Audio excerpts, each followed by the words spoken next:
Je m'appelle Paul Denis et je vais vous raconter une histoire en style télégraphique.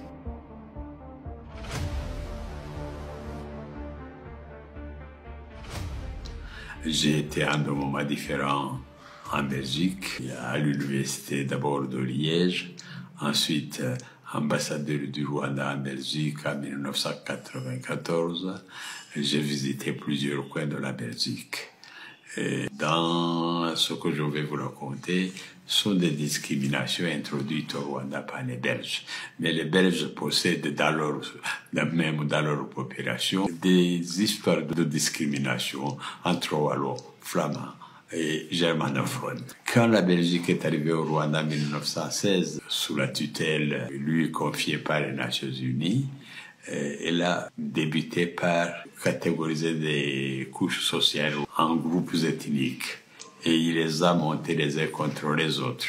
Si vous voulez en savoir davantage, si vous lisez les deux livres d'Oharuwa, le premier qui s'intitule « De la féodalité à la démocratie », là où il prétend avoir conduit le Rwanda à la démocratie, laquelle démocratie fut caractérisée par des pogroms qui ont abouti au massacre et à l'exil des Tutsis dans les pays de la région.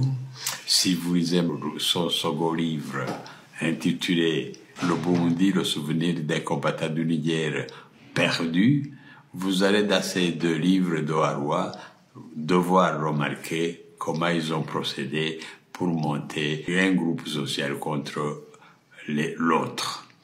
Et puis, si vous lisez encore le livre de Guy Logis, qui s'appelle « Ma mission au Rwanda », un blanc dans la bagarre Tutsi-Hutu, vous allez devoir remarquer comment la Belgique a activement créé des discriminations et les a nourries jusqu'au génocide des Tutsis au Rwanda en 1994.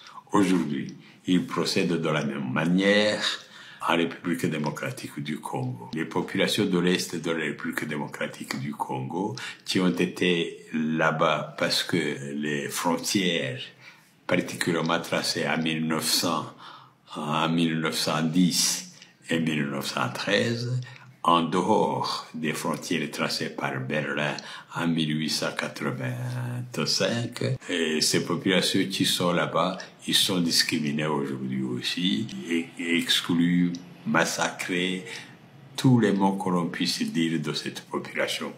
Vous allez remarquer de la même manière que le ministre des Affaires étrangères belge parcourt toute l'Europe pour demander des sanctions contre le Rwanda, comme si ces populations avaient été là par le désir du Rwanda. Et aujourd'hui, il procède, le gouvernement congolais, à les discriminer, à les tuer et à en faire des pires crimes qui soient.